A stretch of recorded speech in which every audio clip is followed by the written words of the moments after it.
Animation is a very integral part of the early internet, all right? It was a very big deal. You had your Psychic Pebbles, your Oni NG. Everybody was watching Jaltoid back in the day, some Flash Jits even. Flash Jits? Whatever. Whoever it was that made Racist Mario, okay, that was the one we were watching. But one guy from the old Newgrounds days who ruined his life in a very funny way is Stamper, and today we're going to be learning all about it. We got a video about Stamper. Everybody's talking about Stamper these days. The aftermath of Stamper. In the last video, we looked at Zach Hadel and the circle of Newgrounds animators who found success and fame online or on television. However, there are some Newgrounds alumni who weren't so fortunate, and in recent years, we've seen their careers. My knowledge is that, because I think I covered a little bit of Stamper in one of my Shadman videos, I think that Stamper is like a mentally ill person who did a bunch of crack or something, I want to say, but I could be wrong. Steadily decline into alcoholism, drug abuse, and run-ins with the law. One such case study is Stamper TV, who a decade ago could be pointed to as one of the premium up-and-coming content creators alongside the likes of Oni NG and Psychic Pebbles. But sadly, his story doesn't have a happy ending like that of his colleagues, and that's why he's edited with distorted glitches and static effects. Today, we'll be looking through his life and career and attempt to understand what exactly happened to Stamper, where it all went wrong, and if there is any, albeit slim, chance at redemption. William Andrew Stamper was born March 8, 1983 in Bethesda, Maryland, to veteran parents who now worked in law enforcement. Stamper's own accounts of his childhood seem to vary dramatically, with I remember missing my dad so much when I was younger, I was crying myself to sleep every night, but it's nice to be a famous man. More care and empathy. And we generally love more than your own punk ass would ever be. Plus, I got a bigger What is he saying? Is this ironic? It's nice to be loved by my fans. I don't know a ton about Stamper, so maybe he's joking here, but I will say the love of your fans, the love of your YouTube chat will never replace the love from a family, all right? You'll never fill that void with internet love. him in recent years framing his father as absent or abusive, yet this is seemingly contradicted by recordings of the two interacting. Alexander Graham Bell. No, that was the phone. he invented those crackers for Which crackers? the graham crackers. For sake. Sorry, It's kind of crazy how influential people on this podcast are. Psychic Pebbles is the one that he created Smiling Friends, right? I was never a huge fan of Sleepy Cabin or a huge fan of any of the Newgrounds guys. I like some of their animations, but I was never super into them. But yeah, a lot of these guys went on to be very influential. It seems that way. Psychic Pebbles. I mean, who else? Obviously Oni. He's pretty popular, right? I think Oni does voices on the show, but I'm not a huge expert in this field. So we're kind of delving into this world of lore and learning about it these days. yeah, I didn't invite. Okay, the light bulb. His parents were divorced when he was young, and his mother Bro, literally everybody's been telling me to watch Smiling Friends since it came out. I just haven't done it. I haven't gotten around to it. It hasn't been it's just not a huge priority for me, I guess, right now to watch this cartoon. I'm not saying that to insult it. It probably is good. I just haven't gotten around to it. would get a new boyfriend whom Stamper would talk fondly of. From what we know of his early life, he would often struggle to fit in, owing to his family's poor finances, getting bullied for being poor and overweight. What was that post? Owing to his family's poor finances, getting bullied All these back-to-school commercials just remind me of how everyone teased your poor F-slur ass if you showed up with the same backpack you had on last year for whatever reason. Huh. Really? Does that happen in school? I went to a pretty wealthy white high school, and I don't think anybody was making fun of kids for having the same backpack they wore the last year. I'm not saying that doesn't happen, but it's so interesting to me to hear about how like brutal bullying is in high school, or like how brutal fights are. Like there were no fights in my high school ever. There was like 2 in the entire 4 years I was there, and they were not real fights. Keep talking, Tommy boy. Okay. for being poor and overweight. With so much turbulence in his home life and also at school, Will would never even get as far as a high school diploma, dropping out without any formal academic qualifications to speak of. After leaving school, he would work multiple odd jobs, presumably trying to find a foothold from where he could start to build a sustainable career. Owing to the military background of his parents, one might think Stamper was brought up in a heavily disciplined environment, but through neglect or a deliberate effort to rebel against the pressures of his parents, Will Stamper would begin to engage in various I used to rob wallets and purses from random people for money. Oh my god. What the f***? He was going riot mode? It was completely pathetic Buster behavior. Ain't that some I was just a stupid, cocky kid at the time. I'm a good man now, and hope to become an even better man as time progresses. Was he answering these questions unprompted, or is this a Q&A? He's responding to himself. I don't know what he's doing here. I feel like generally talking too much about your personal life online is bad. Not only do you open yourself up to cross-examination, but on top of that, Just like people don't need to know. Like I don't really feel the need to talk about too much of my childhood experiences. I wasn't stealing wallets, in fairness. I stole from a grocery store I worked at and got fired. That's what I did, and that was awesome. Sub-legal activities in his late teenage years, with him recounting firsthand an event where he walked into a game store and walked out with multiple Dreamcasts whilst the employees were Multiple Dreamcasts? Not even just a game? Walked out with multiple consoles? That's so funny. That's so funny, dude. Imagine just walking in and stealing Xboxes. on a smoke break. This is one of many anecdotes he's given concerning his late teenage misadventures. Paulo went back to my dad's house, and there was cops all over the place. Like several? Yeah, and then they interviewed us separately, and they interviewed him first, and they were like, and then he came out and he was like, don't tell him f***ing anything. And I was like, yeah, man, I got your back. And then I went in there and I was like, it's a fake gun. We got it at Walmart and we already got rid of it. Actually, that was the last story. On top of this, it was likely during this time he began to engage with alcohol and drugs, signaling the start of a lifelong vice that will frequently rear its ugly head throughout this story. I was watching this guy's video about Rice Pirate the other day as well. Rice Pirate Mick. That guy also had an alcohol problem. So many artist type people have substance issues. Wonder why that is. Wonder why that's a very common thread among artist type people. It's hard for me to totally understand as someone who doesn't have substance issues and never really has, but that's really interesting. Dreamcast of all things?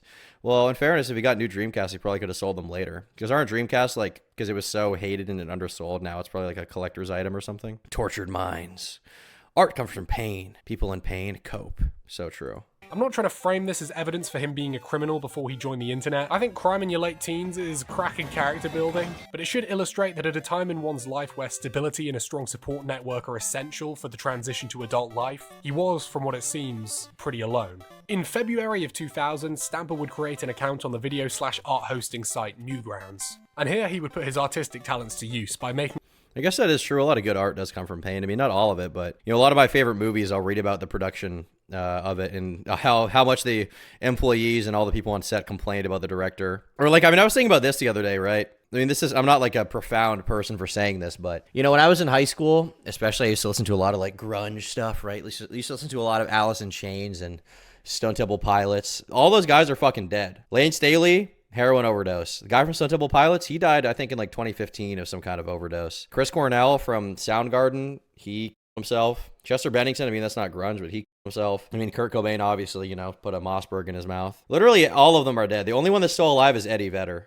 Somehow, he's just managed to stick it through. He didn't do it. But so many of them are just fucking gone. a series of brief animations that he would upload together a few months later. I mean, I think he uploaded them together.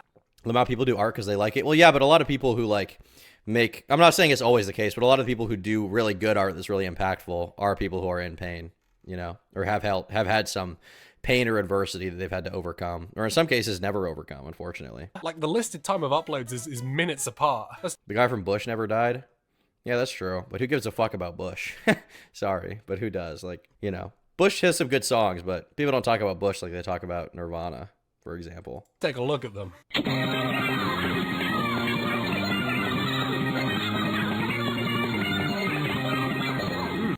Would you like to have freaky mouse sex? What? No, shut up, bitch. Interesting. Oh crap, quick side note, I should mention Don't make me slap you, woman. A woman getting slapped by a giant human-sized rat. The rat allegations. This rat domestically abused his young partner. It was disgusting. If you went to a private high school like I did, yeah, our parents basically paid for fights not to happen. I went to a public school. Hey, Tom, feeling a little down today. Can I get a BBL Drizzy? You mean some Jake Weddleism? BBL Drizzy! BBL Drizzy! I was like, bop, bop, bop! There you go, buddy. his early cartoons aren't actually standard Newgrounds videos. They're actually running in Flash, hence they have an integrated restart and terrible audio sync. But he did actually make a full Flash game, and let me say, this is possibly the greatest thing I've ever seen in my life. Like a cross between Sleeping Dogs and Zelda CDI, let me present Street Life. The following is rated R. To the game's credit, Stamper would have made the game when he was 17 years old, and technically speaking, this is pretty damn impressive. I will also say though, this is probably awesome. is what a 17-year-old imagines life as a gangster is like. What's going Imagine some primo MS Paint boobies. Oh, I forgot you could do porn on Newgrounds. That's crazy. on? Hey, motherfucker, don't talk to my Don't talk to my bitch. Hey, motherfucker, don't talk to my bitch. Bro, Spotify playlist is a graveyard. I mean, it's not really. Also, I said I was listening to that in high school. Let's see what's on my on repeat. We got Wage War, Danny Elfman, Arctic Monkeys. I guess there is an Alice in Chains song. We got a Mr. Girl song, Pierce the Veil, Creed, Spirit Box, Chapel Roan. That's probably the most recent artist. Periphery, Disturbed, Avenged Sevenfold, Memphis May Fire, and Dave Blunt. We've got a pretty diverse little group here, all right? I enjoy all cultures. So what's up? Whoa! Your punk ass. I would call Bro's about to give them some BBC therapy, all right? He warned their punk ass. these early projects endearingly 2000s internet, and I don't mean that as an insult. You have to bear in mind the environment in which these projects were made. This wasn't just before YouTube or the Newgrounds animators famous today, but modern internet culture as we know it. There was no standard for what was funny, no in-jokes to reference, and certainly no promise that these animations would be seen by anyone beyond the small reach of Newgrounds. To put it in perspective, it would be 5 years until the first Egoraptor video, and 8 years before the first Trollface, and 1 year before. Whoa. Wait, what was this? Was this from like 2000? When did he actually say the year that this was uploaded? This must have been like 2002, something like that.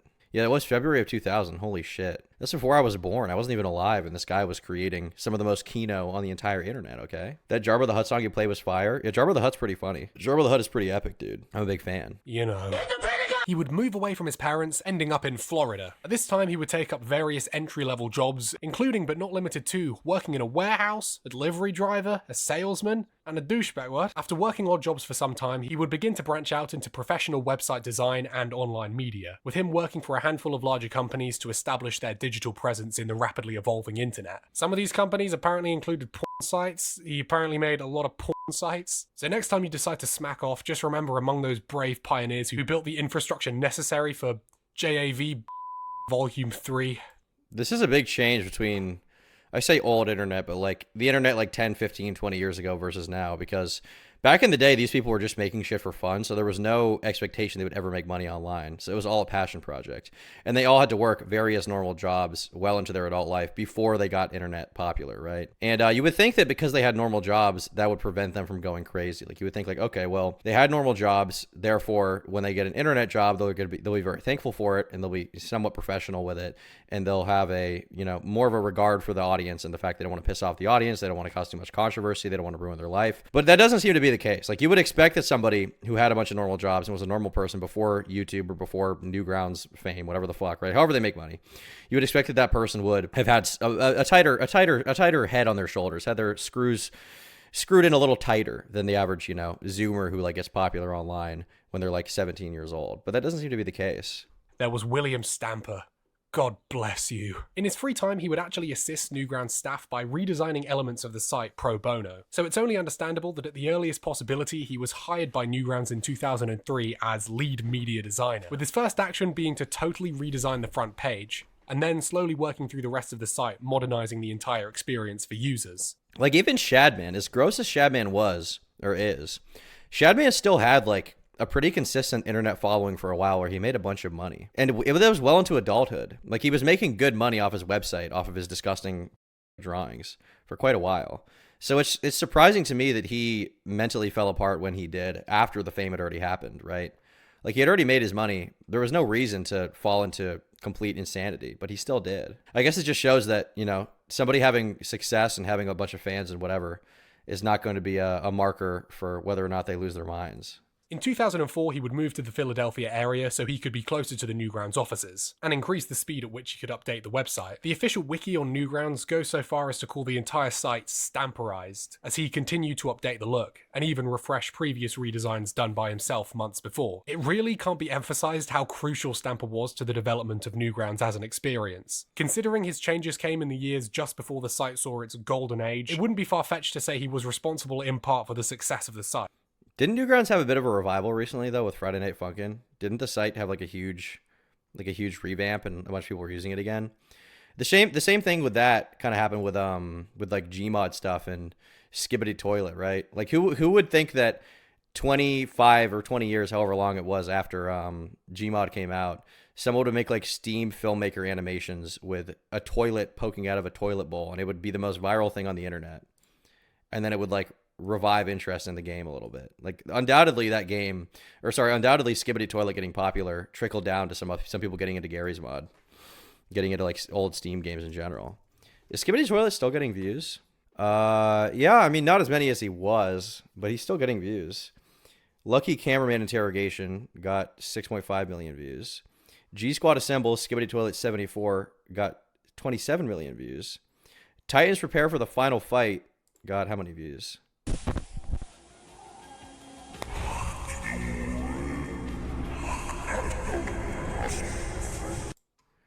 $38 million. That's a lot.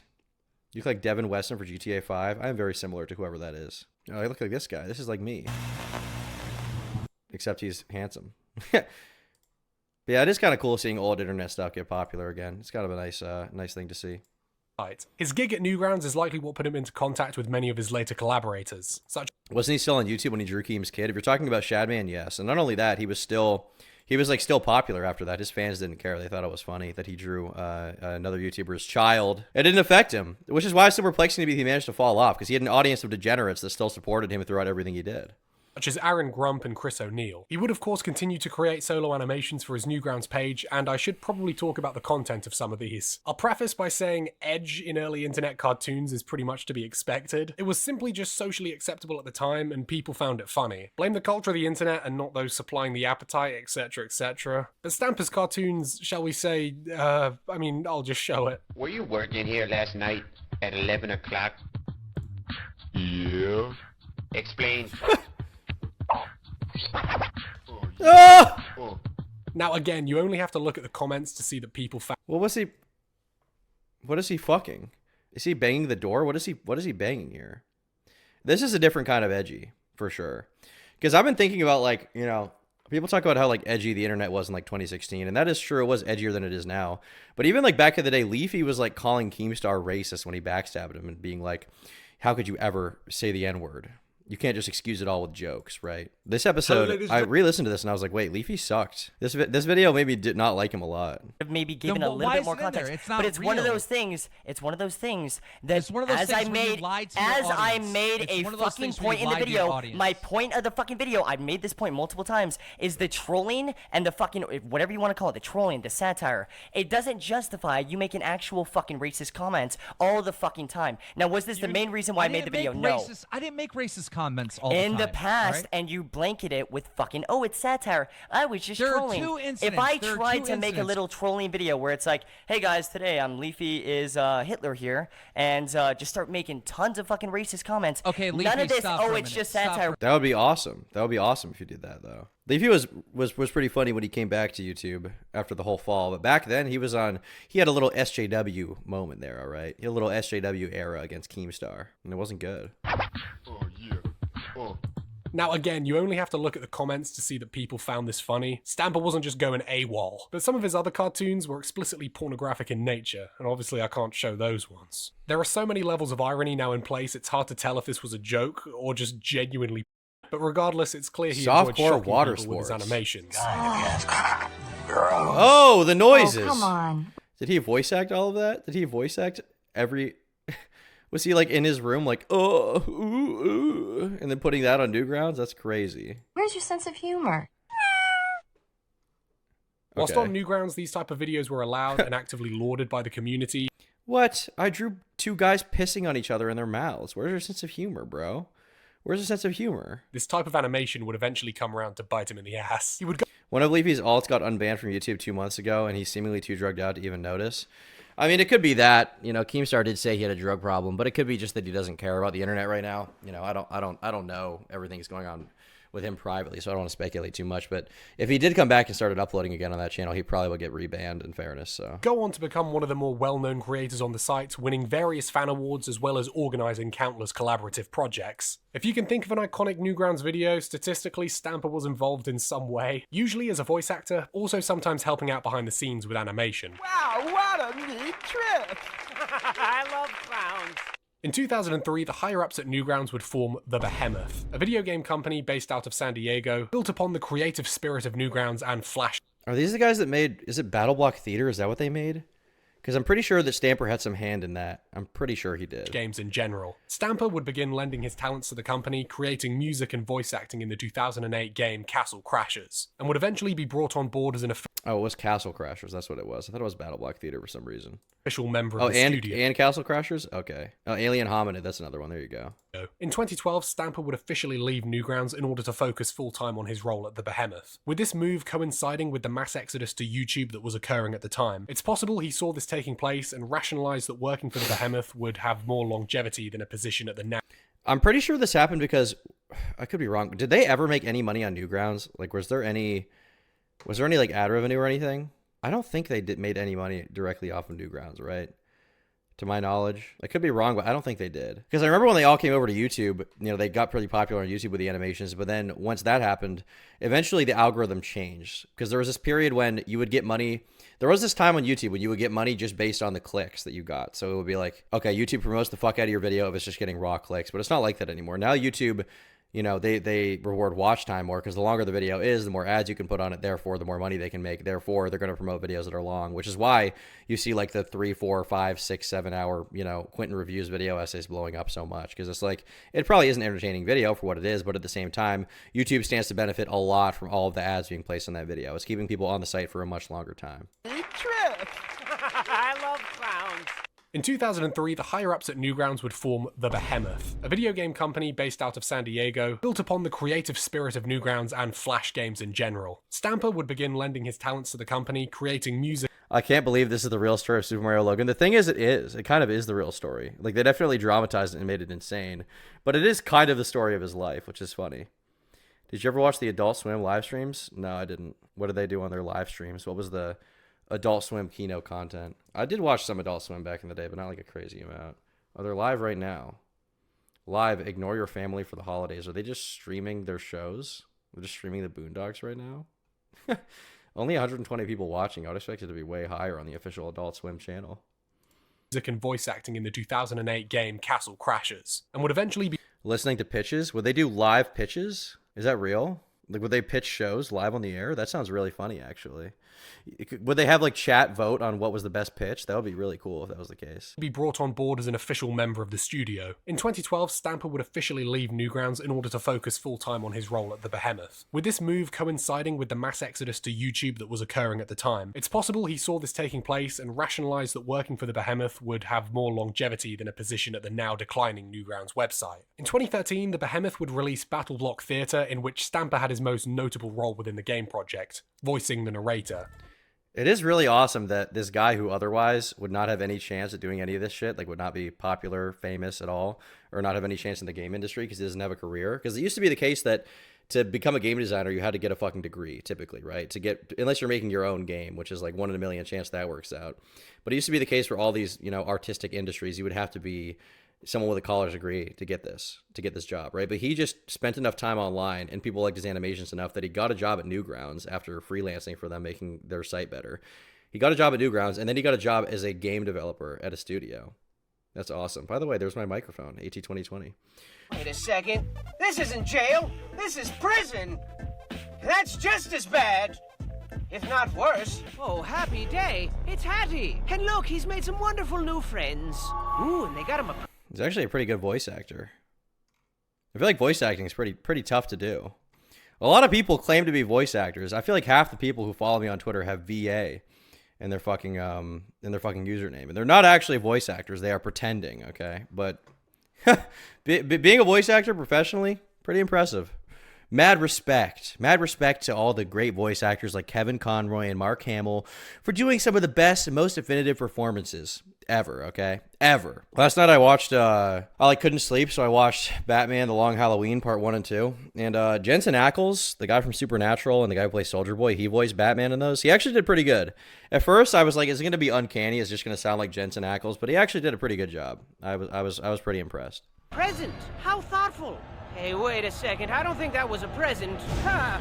Those guys aren't wonderful new friends, are they? I wonder what the game's actually like. Shame I don't have a computer. Oh, but look, it's on Xbox Live Arcade. In 2014, Stamper would appear on the iconic Game Grumps YouTube channel alongside fellow Newgrounds personality Spaz Kid in a special episode named Table Flip. where the participants would play board games rather than the typical... Wait, Spaz Kid. Is that the guy who, hold on. It's kind of unrelated, but when I made my Shadman video, I remember Spaz Kid saying something about Shadman. Let's see, what did he say? Oh yeah, when people were talking about how weird Shadman was and how he was fawning over pictures of Daphne Keene, a child, he said, "I know Shad IRL. What does that get me? I knew Shad well before he made a name for himself, being the ultimate tryhard. I don't condone what kind of stuff he does, but IRL, he doesn't do this kind of stuff. And he also stopped doing the underage shit after he took it too far. Not even true. Thanks. Good luck canceling Shad. Also take a break from the internet. It'll do you some good." Yeah, the guy who is pointing out that you're friends with a weird was the guy who needs a break from the internet. Those suspect Discord things were in his cancerous public server, and for context, I'm pretty sure it's all risque jokes, at which he's probably taking too far. He's a dumbass for doing that stuff, but he's not that much of a dipshit to court children and do weird shit like that. Yeah, the guy who drew a child getting... It's shocking that that guy who drew the child getting right before that was saying he was attracted to the child. Shocking. Dude, there was this other thing that was crazy from the Shadman video where someone was like, fuck. I don't remember if it was Spaz Kid or who it was, but they were like, he helped an old lady cross the street. They're like, he helped an old lady cross the street, which means he's a good guy. Shadman's such a good guy, despite the fact that he fucks kids, or wants to fuck kids, rather. Despite the fact that Shadman is a fucking... You know, he did help an old lady across the street. He's a good guy. I was like, really? Really, bro? Is that a good defense? I feel like it's not. Defending a lolly lover is crazy work, but it's not even just lolly. Like, Shadman was drawing real kids. It's not even just like, oh, they're a fake 5,000-year-old fucking, you know, child, whatever. Like, that in and of itself is like, what the fuck? But no, Shad literally drew real children. It was likely a joke. I don't think it was at all, to be honest. I don't think it was. Spaz Kid's borderline retarded. I don't know a lot about him apart from my research during the Shadman video, but yeah. Video game format of the channel. More importantly, in 2014, however, would be the founding of Sleepy Cabin, a production company from under which the founders could produce content with the help of an actual studio and obviously the assistance of the other members. The primary output of the studio, however, would be the Sleepycast, a podcast in which the Sleepy Cabin members would answer fan questions and do all the standard podcast stuff. Was this podcast good? Can anyone testify? Was this podcast good? Can anyone tell me? I never really listened to it, so... I don't want to like talk out of turn here and shit on them too much. I never listened to Sleepy Cabin, so I can't tell you. It was funny. The only podcast that I used to listen to kind of in the same vein as this is kind of a comedy thing is Cumtown. I like Cumtown a lot, but that's like the most comparable thing I can think of, basically. It was really funny. It was peak, really. Cumtown fell off. I mean, Cumtown no longer exists, so in a literal sense, I guess so. But the Adam Friedland show is pretty funny. That's kind of filled that hole in my heart. Buried deep in that forest, tucked away neatly within a blanket of twilight, lies a quaint little cabin. And in that cabin is a bunch of guys who's a bunch of bullshitter. Welcome to Sleepycast, home of Corey's father's No, really, is it time? Today's time. It does seem like the kind of thing that I would find funny, to be honest, if they're talking about their fathers. Super Ghosts and Corpses Poop Edition. Well, I do like poop. Topic is Corey's father's vagina. According to the other members, Stamper was integral to its production, especially in the early years, being the one who edited all the episodes as well as coding and designing the entirety of the official Sleepy Cabin website. That presumably was to serve as a backup of all the episodes, as well as a hub for potential new viewers to receive a crash course in its members. The website is now abandoned and many elements are now non-functional, but it still hosts all the episodes as well as a selection of fan animations, and also quite a sweet, if poorly aged, message from the creators. It's from this podcast. What was that message? And also Sleepy Cabin wouldn't have been possible without the support of all the insanely generous and messed up goblins and ghouls that decided to scorch their hard-earned cash to keep the Sleepy Cabin fireplace burning bright and smoky. We can't thank you enough for having given us the opportunity to share you our stories, shits, and giggles, and fucked up confessions. We can only hope that y'all felt half as much love in return as we did over the years. If you do, you probably got some pretty prickly nips right now. I know I do. Prickly nips. That moment when your nips are just prickled because you're listening to Sleepy Cabin. Me, when I watch Tom Dark, I'm like, oh, fuck, I'm gonna freaking come. Quite a sweet, if poorly aged, message from the creators. It's from this podcast where a majority of information concerning Will Stamper's life comes from, and the community that formed around Sleepy Cabin quickly grew to adore Stamper for his oddball sense of humor. So, I think we get the idea. What I'm more curious about is the decline. I want to know about how things went so wrong. How did things get so out of line for this little fella? What was unknown at the time, however, was Stamper's life in San Diego was slowly beginning to unravel, both financially and mentally. No, stop! Just never moved to California. Every time I watch a YouTube downfall video, every time I watch one of these videos, or anytime I've made them, it's like, he moved to California, and 3 months later, he was homeless, smoking fentanyl, just like an awful person. He moved to California, He stopped doing his artwork. He stopped doing the thing that made him popular. He started to hate his fans, and then he smoked crack. It's like, wow. Maybe just moving to California is a bad idea. Maybe it's just bad. I've been here my whole life. Well, maybe you need to leave. California is hell, okay? If you're staying there, you might be a demon. I'm just saying. Anytime I've been to California, I've been like, wow, this sucks. I'm so glad I don't have to live here. I'm so glad that I'm spending like a very limited amount of time here, because if I lived here, I would probably go insane. I have full confidence that if I ever had to move to California, my mind would instantly deteriorate and I would become a horrible person. Headphones users stay winning. True. Stop, we're not doing this bit, okay? 5th grade is GDP in the world, but okay. Keep your GDP and shove it right up your ass, okay? Your state of 35 million people is extremely fucking cringe, and I never want to hear about it ever again. 5th grade is GDP in the world, but okay. Don't care. That's where Too Mad died? True. Don't go to California. So in the years following his move, his online activities remained fairly unremarkable. That is to say, he maintained a consistent online presence so that he didn't draw... And also, where do you think that GDP is? It's in the rich actors that live in the Hollywood Hills, okay? The average person in California does not have that money. They are broke.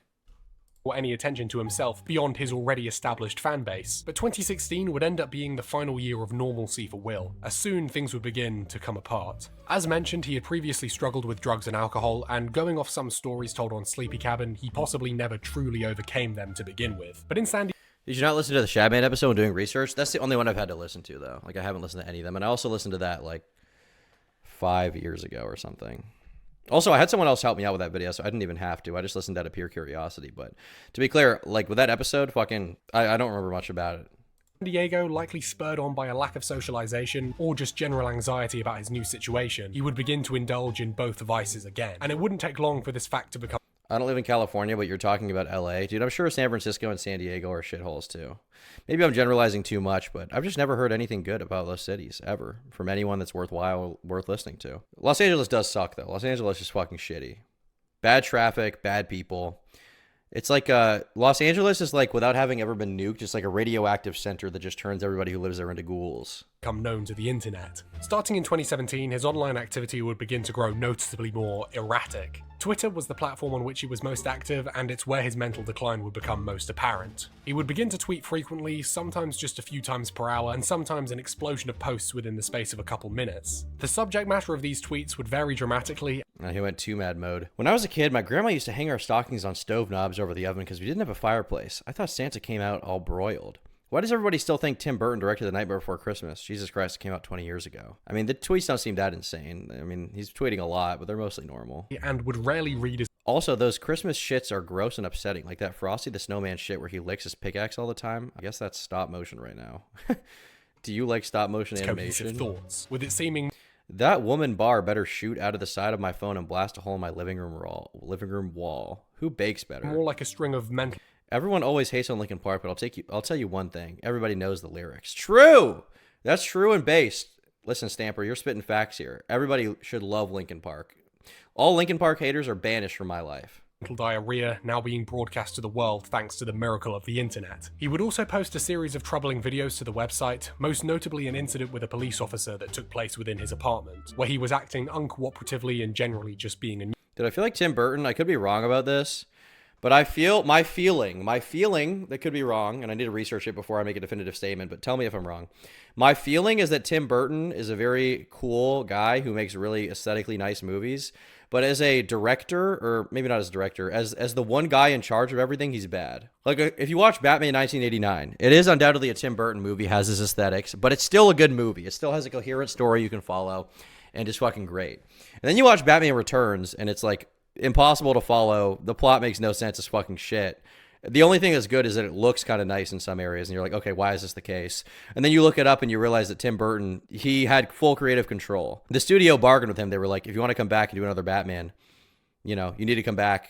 And he was like, okay, well, if I'm going to come back, I need full creative control. And then he had it. After Batman 2, he said he would never make a sequel again, probably for the best. Although, in fairness, I think that he did Batman 2, and he wanted to do a third one, I think. I think he said he wanted to. In an interview I saw, and then he was like, I went to the meeting and they, you know, I kind of came to the conclusion they didn't want me to make another one. I'll take Batman Returns clears. Batman Returns is a very nice looking pile of shit. Batman Returns is a very nice looking fucking dog shit movie. That is what Batman Returns is. Batman Returns is not as bad as Batman Forever and Batman and Robin, but it's not good. It's not good. It fucking sucks. The story makes no sense. The character motivations make no sense. The plot is like nonsensical. You can't even follow it. Batman has no arc in the fucking movie. There's no reason. He's barely even in it. He's barely in it. Thank you, Lifer, for the dono. Nuisance. I mean, come on, dude. Give me a fucking break already, man. I'm trying to relax and sleep. This guy's like me. How tall are you there, Mr. Stark? How tall am I? I don't know, like 5 foot. Fuck you. Come on, man. Come on, man. You're not in trouble. I'm as tall as you are, dude. This guy's sick. You're not 6 foot, dude. These videos and tweets are just smoking a cigarette in your house, filming yourself, shit talking your friend. I'm 5 foot, fuck you. That guy rocks. This guy should be platformed. Give him 10 platforms to defend himself. Give him 30. Give him 50. Stamper should be replacing PewDiePie on his own channel, frankly. He should replace Mr. Beast. Sadly now unavailable, owing to his later ban. Fortunately, detailed accounts and discussions of his ramblings still exist, and man, there are some gems. I'd like to Sean Jenkins says Michael Keaton is a terrible Bruce Wayne. I completely disagree. I think Michael Keaton is a great Bruce Wayne.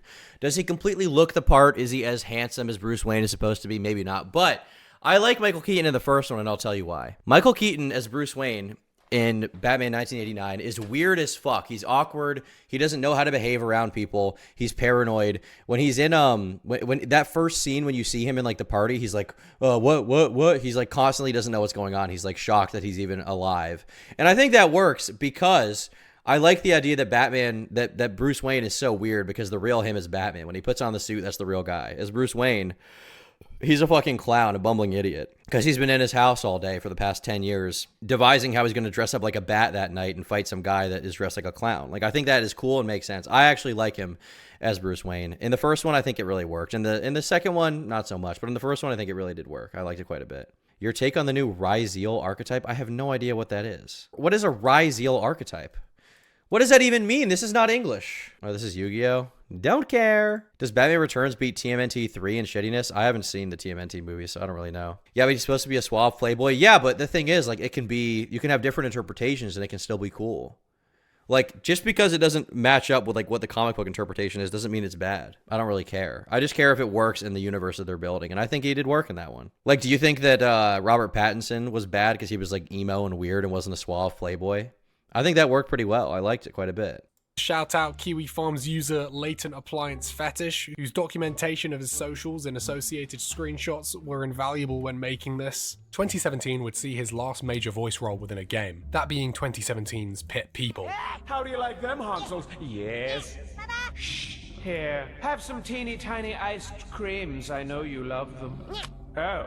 Fine, stop! By 2018, Stamper's Decline didn't so much appear as a slow descent into madness, but more closely resembled Oblivion at Alton Towers if it shot down directly into Broadmoor. That's a little visual guide for all my British fans. What about the Americans? It's like if Space Mountain shot you straight into Crazy Town. So that wasn't even funny. His tweets would now often concern blatantly illegal activities, most commonly him asking for drugs from anyone in the San Diego area. Let's go. What a good idea. Tweeting out publicly that you're planning to commit a crime while asking your Twitter followers for drugs. That's a good idea. Doesn't he have friends or something? Doesn't he have like some dealer, some plug? In San Diego, it can't be that hard to find some meth addict who's going to give you drugs. It can't be that difficult. That's why you're him, Turkey Thomas, because you refuse to be paid off, my goat. Okay, thanks for the dono. Area, as well as thinly masked threats directed towards anyone who would cross him. These were both literal threats implying he had a 2-inch blade and could kill if you crossed him, and also threats of blackmail with him. Whoa! Important tip to remember. Never make fun of somebody who carries a 2-inch blade in their pocket. Your ribs expand and contract while you breathe. They can easily kill you and bury that shit 6 inches into your heart or with a salad fork if they cared enough. Act like I'm joking. Wait, who made fun of, did someone like make fun of him in the checkout aisle at fucking Walmart and he's having a mental breakdown? What is going on? Why? Why? Why is he so mad? And the picture of Jesse too. This guy's crazy. Literal threats implying he had a 2-inch blade and could kill if you crossed him, and also threats. I'm a terrible and shitty human being. I'm a super good liar and manipulative as fuck. Not joking. This is an awesome tweet, dude. You don't even understand. I'm not a good person. You guys think I'm a good person. I'm just not. I'm manipulative. I'm evil. I'm the master of puppets. Just the kind of guy I am. You know, it's hard being such a bad person. You know, being self-aware of it, but being unable to change. But at this point, I've given up. I've just accepted I'm a terrible person, and I will be a terrible person forever. It's of blackmail, with him claiming he had files on top of files of dirt on his old colleagues, ready to release if they dared ever cross him. His finances were also seemingly put in jeopardy. The FBI can suck my penis and go wash their mouths out and suck it again. Dude, this is like fucking Dan Versus on the IRS. Yeah, this. I can't believe how much I hate everything. I don't care who the IRS sends. I am not paying taxes. You're so fire, dude. Being left to pay thousands to the IRS. Not paying taxes? Is this the rare based Stamper moment? So in 2018, Stamper would pop up again like a gopher in this Dan Bull Fortnite rap. I don't get people who don't pay taxes, okay? I understand if you want to be like lib-based, sovereign citizen, libertarian, I'm not paying taxes ever. But like, you know it's going to come back to bite you, right? Like, you know the IRS is a real government organization that will ruin your life. That's one of the few government agencies you should be extremely paranoid about. Like the IRS and the FBI are the two that can like, if you're somehow managing to attract the ire of the IRS or the FBI, you're doing something horribly wrong. Like I remember someone I know was telling me about this guy they knew who was like a very big, like, I think he's from New Hampshire or something. He's like a very big, like, you know, libertarian guy, very big sovereign citizen guy, doesn't believe in taxes. Okay, fair enough. But he didn't pay taxes for like 20 years. And now the IRS has decided that because he didn't pay taxes for 20 years and he owes so much money, they're just taking his house. His like $600,000 house, they're just taking it. They're like, all right, you're done. You're done. But I guess, you know, there is always the option where you just never start paying taxes, so they don't know who you are, which seems to work out all the time. The IRS totally won't fuck your asshole, okay? That won't happen. It'll never happen to you. You're going to be fine, dude. You're going to be fine. Where he spat a few bars before swiftly returning to Twitter. I don't even know what Fortnite is, but it sounds like a bunch of lame kids having a slumber party and building forts with the couch cushions. I'm just playing. It's a game with a bunch of pushes. I'm actually looking at this video closer. Some of these people are fewer subs than me. I want to rap about Fortnite. The rest of 2018 followed much in the same way as the previous couple of years, with him tweeting quickly and furiously. His Twitter would receive its first suspension following a public argument with another user over the semantics of empathy and whether it was more appropriate to offer solutions to those. Unlearning empathy is my 2019 goal. It is a detrimental skill. Identifying with another's emotional state is a waste of time that benefits neither party. You sad? Sucks. I'm not going to be. I'll talk with you, but I'm not going to feel you. I don't want to be sad like you. This guy, NG Tyler, is a real alpha male, dude. Empathy, just not something you need to have. I am deciding to unlearn it, all right? I was like iDubbbz, okay? I had no empathy, and I developed empathy, but now I'm done with it. I developed empathy at 37 years old, and now I don't need it. Your pretentious bullshit is tiresome. True. Stamper actually spitting facts today. If you choose to not pay taxes, you should be disqualified from driving on roads and EMS. True. Struggling rather than just comfort them with warm words. Obviously, Stamper was in the warm words corner rather than being given a practical solution. Look at this bullshit. Now I have to start all over again because you're a punk buster coward. I know you're reading this shit right now, Tyler, and you are the biggest coward failure on earth. And I mean that from the bottom of my heart. You are so fucking dirty. Also, never tell me I'm not smart enough, you F-slur, because now you're just intentionally pissing me off. You bitch baby, you don't know shit. If Stamper just waited 5 years for Elon Musk to buy Twitter, he would have been able to say whatever slurs he wants. He could have just waited, okay? He could have just waited. In the face of adversity. He called the other user the F-slur, and a suspension soon followed. With Stamper lingering on the argument days after the other party had lost interest, and claimed to have life-ruining dirt on him that conveniently never saw the light of day. Homie, your life is completely over. I'm not even being petty. You're a cruel and destructive person, and people shouldn't be around you. One of the most disgusting people I've ever crossed paths with. You're done, you coward. Regret the day you met me. If you ban me again, I'm gonna get a new account and blow you out of the water with screenshots of everybody who agrees because of the shit you did to them. Them. Horrible shit. And trust me, I have about 58 already saved up, you fucking snake. I know you're reading this! I think we probably could have predicted his downfall at this point. I think we probably could have predicted that this guy's life was going to fall apart when he was getting this mad over a Twitter suspension. I mean, obviously getting suspended on Twitter sucks if it's part of your network and your income, but like, first of all, you caused it to get deleted. It is your fault in the first place, okay? You knew the rules of engagement, and past this point, it's like you're threatening to ruin some guy's life? Because what? For what? Because he got you suspended on Twitter? Come on, bro. And was swiftly forgotten about. Mental illness. In January of 2019, Stamper would be let go by the Behemoth. The reasoning for this is still not conclusively known, but the reason given by Stamper was that it was a bureaucratic necessity owing to state work laws. But it also couldn't have helped that Stamper was involved in a sexual harassment suit within the company, as well as his pretty conspicuous online antics. Wait, what was that tweet? In a sexual harassment suit within the company, as well as his pretty conspicuous online antics. I don't play Madden because I'm not an N-word. This guy is crazy. Okay, so past this point, he loses all of his career connections, and he gets arrested, apparently. Remember, he posted a video of himself residing in a derelict building, presumably living on a diet of hard liquor. Is this a crack house? This is like actually a trap house from like the hood. Why is he living? He's supposed to be animating. No. Stamper, you're supposed to be animating, dude. And breakfast casserole. With few options left, Stamper would return once again to his mother, but his alcoholism was now proving to be too great to sustain a normal life. And in December of 2021, he would find himself spending a few... That is a fire mugshot, bro. That is cool. I hope if I ever have a mugshot, I hope I look just like that. That is awesome. Alcohol of 0.08% or more. First offense, status, time to pay. Open alcoholic beverage by operator of vehicle. So he was drinking and driving. The GOAT, dude. Drinking and driving. Driving fast. That's the way you got to do it, all right? He was trying to find Skyrim 2. Yeah, I've heard the only way to find Skyrim 2 is to drive drunk. That's what they're saying. I don't know if that's true, but that is what they are saying, whoever they are.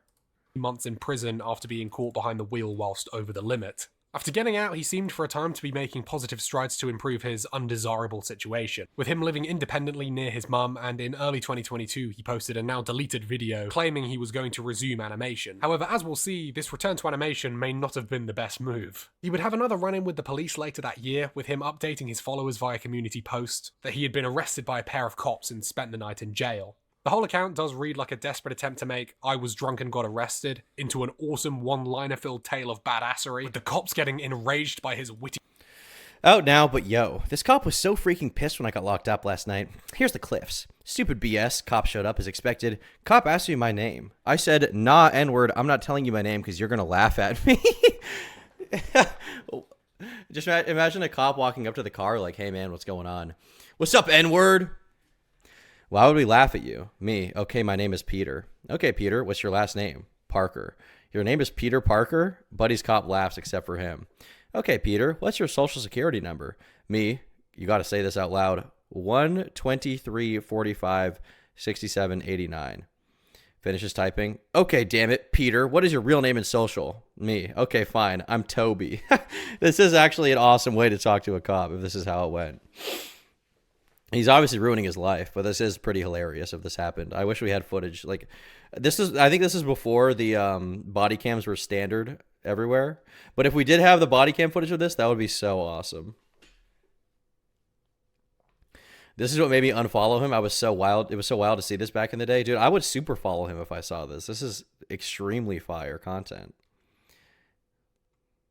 Okay, Toby, what's your last name? Me, McGuire. Typing, how do you spell? Damn it, dude, why are you lying to me? I can arrest you for this. Me, so fucking arrest me then.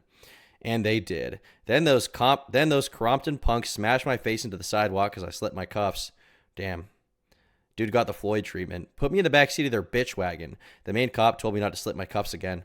I told him I already did it again because I hate being cuffed behind my back. And they pulled me out of the car dumbfounded. Like, how does this N-word keep doing this? Then they strapped my arms and torso together like this weird Hannibal Lecter shit. And this is getting too long. Well, that was my night. Met a bunch of cool N-words on lockdown, etc., etc., same shit. But as Bison would say, and he links a GIF, whatever that is. This is amazing. This guy, I mean, at least he had with some people who have like a crash out, it's not funny. At least this guy was being funny while doing it. I'll give him that. Japes and bamboozled by his ability to slip out of handcuffs. Going off an account of someone with knowledge of Stamper's doings around this time, Will was once again seeing his life break down around him. His ambition to resume his animation career never fully...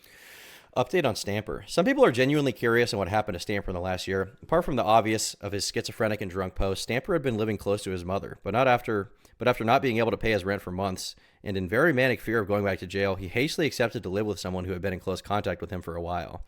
After missing his flights multiple times, he finally got his mother to get him on the plane, leaving most of his belongings behind. It was only weeks after moving in that he apparently had a meltdown that freaked his friend out and got kicked out. Since then, almost no one has heard from him. He's most likely homeless. It's not drugs. It's alcohol and mental illness. Well, alcohol is a drug, but that's besides the point. Unfortunately, Stamper doesn't like being around people who can help him. He runs away from everything. It's a shame that the Sleepy Cabin crew aren't all best friends, but it seems like But it seems like that was never really the case with Stamper. Even when Mick recently tried to reach out and text him, Stamper would not even consider hearing him out. Bummer. Yeah, I mean, obviously his crash out is funny, but he is losing his marbles here, you know, intentionally antagonizing the police and making his life worse just for the meme of it. Seems like this is one of those people who, you know, no matter how much you want to help them, you can't help them until they actually want to be helped. And he doesn't care to. He doesn't care to at all. He just wants to ruin his life. He's okay with it. Fully manifested, and he was Sad. now unable to pay rent, as well as growing increasingly paranoid about going to prison once again. He would flee Wyoming and go live with a friend. However, this arrangement quickly disintegrated, and Stamper was presumably left without a stable home or support network, alone and left to spiral even further. In another post that same year, Stamper would publicly request fans to stop harassing Oni. I'm not kidding, he literally drops the, "Sometimes friends just grow apart, we're doing different things but harbour no ill will." So in December of 2023, Stamper, for reasons known only to himself, decided to upload one of his own explicitly graphic animations to his YouTube. To this day, we've... Well, I think the reason, if I had to guess, would be because he wanted to get banned. He thought it would be funny. He was like, it would be funnier to get banned than it would be to keep my YouTube channel and keep going. So I'll just get banned. And that's exactly what he did. It's pretty sad, man. It's pretty sad. It is funny. It's funny that he did that, but obviously he's just ruining his life on purpose, you know? Pure mental illness. We've never had a solid explanation for why he did this, but it wouldn't be long before his YouTube account was permanently deleted. And so another one of Stamper's key tools of communication was stripped. And for a while, his channel got terminated. He made a really strange post about being a cuck. Oh, no. No, bro. Don't do it. Don't do the open relationship, Stamper. It won't make your Newgrounds fame come back. When I clicked the comments, it said it's been terminated. Damn. He went dark. However, eventually Stamper would make his way to Phoenix, Arizona. What brought you to Arizona? Believe it or not, like, I came to Arizona. I feel like most Is he drunk here? that live in Arizona, they're here because either they were born here or they just end up here and wake up one day like, oh, I'm in Arizona. The exact purpose of this... People who are here are born here, or they wake up and say, I'm in Arizona. What does that even mean? I think he's drunk right now for sure. He's definitely 1000% drunk. He's putting on like a black scent. This move is not known at this time, but it's likely he went to stay with a fan/friends, and without Twitter or YouTube to satiate his need to share every detail about himself, he turned to Instagram. In chat, you keep telling me that you posted art, but you didn't at me. Oh, hey, this is cool. Look at that. I mean, you didn't get the hair quite right, but based. Instagram as a means of communication. In late January, Stamper would appear on the YouTube channel Young Igloo, where he would sit down for an actual IRL interview. This is without a doubt the most lucid I think he's been since Sleepy Cabin. However, that could just be down to the interviewer not asking anything even resembling a question. So it's just Stamper joking about seeing his dad's cock and mum's boobs whilst the host giggles along. Great interview, just great. The highlight of this interview is when Stamper addresses his relationship with the old Sleepy Cabin crew. Let me ask you a question. Okay. Everybody that you went to high school with, do you keep in touch with them? No. Why? Because I don't care about Why them. not? I care about one Tell me person. why. No, tell me why. I mean, I guess the obvious answer usually is your friends of circumstance rather than interest, so you grow apart with time. I think that's probably why. Because they don't care about me. You used to hang out with a bunch of people at lunchtime in high school. Yeah. Yeah, that's right. Mm-hmm. Why don't you talk to them anymore? Because they don't talk to me. Why don't you talk to them? Why don't you hang out with them? Why don't you hang out for my benefit? I need you to be with the people that I know you with. So there you have it, guys. Sometimes friend groups just grow apart, and nothing else happened, I swear. What was that tweet? Hold on. There you have it, guys. Sometimes friend groups just grow apart, and nothing else happened, I swear. Let me tell you something about Oni. This N-word saves used condoms from his sexual conquests. Not even joking, homie is worthless. Come at me, N-word, you punched a wasp nest. If you ever do it again, I will fucking destroy your life, you worthless F-slur. Is this his Twitter account? Is this actually him? He saves his condoms. So, okay, this is just a schizophrenic person. I mean, we already knew that, but this is just a schizophrenic person mad about Chris for some reason. What's worse than openly denying the reason why his friends no longer want anything to do with him is attempting to paint curious fans as obsessed parasocial orbiters who have no clue what's really going on and need to touch grass. It's not hard to deduce that he clearly regrets attacking his old castmates, but doesn't have the humility to admit he fucked up and just apologize. So instead he's attempting to rewrite history so that he just wants to crack on and live life. Why are so many fans obsessed with his private life?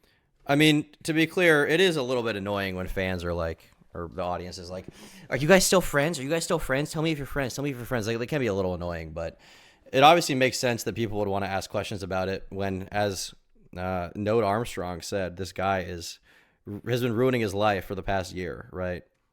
On purpose. Obviously, they're going to be curious about what's going on and if, you know, his insane arc had anything to do with him falling apart, which it probably did have something to do with it. He doesn't want to admit it, but it probably did have something to do with it. What? Are you obsessed, bro? And that takes us up to now, pretty much. From what we can tell, he's just living in Mesa, just outside of Phoenix, and how he's paying the bills and putting food on the table is anyone's guess. I always got your back, N-word, and I know, and you know I love you on the real. This guy's tweets are fire, man. This guy's tweets should be put in a museum, okay? He is awesome. He's cool. He claims to constantly be receiving voice work, but whether this is true is debatable. At least according to his IMDb, his voice roles decreased dramatically since leaving San Diego. These days he seems to be traveling around a lot and interacting with stray cats, as well as getting a sick fucking ring with an eyeball on it. I mean, you can go snoop his Instagram yourself. This guy is such a crash out, but I kind of like him. I like stray cats. I like his weird eye ring. I like his tweets. He's a real one, okay? He's a real one. He's an insane person. And he's a freak, but he is real. Okay? I especially like this ring. This ring with the eye is awesome. He put his third eye on his finger because it scared people. It's not terribly fascinating. And honestly, I think that's what Stamper needs. A life that's not terribly fascinating. At least for a while. If you couldn't tell from this... Well, I hope he gets his life together, I guess. I don't know. He seems like a kind of a bad person to be around, but I hope he gets his life together. You know, I don't want to wish ill will on anyone. Maybe he's done something really bad that I missed in this video or that I don't know about because I didn't watch the entire thing. But I hope he gets his life together. And I hope that when he does get his life together, his tweets and community posts stay the same. That's what I would like to see. I would be very happy about that. Because nobody tweets like that anymore. Okay? Even people who should be saying that word don't tweet like that. So, you know, it's nice to see. I do like that. That's cool.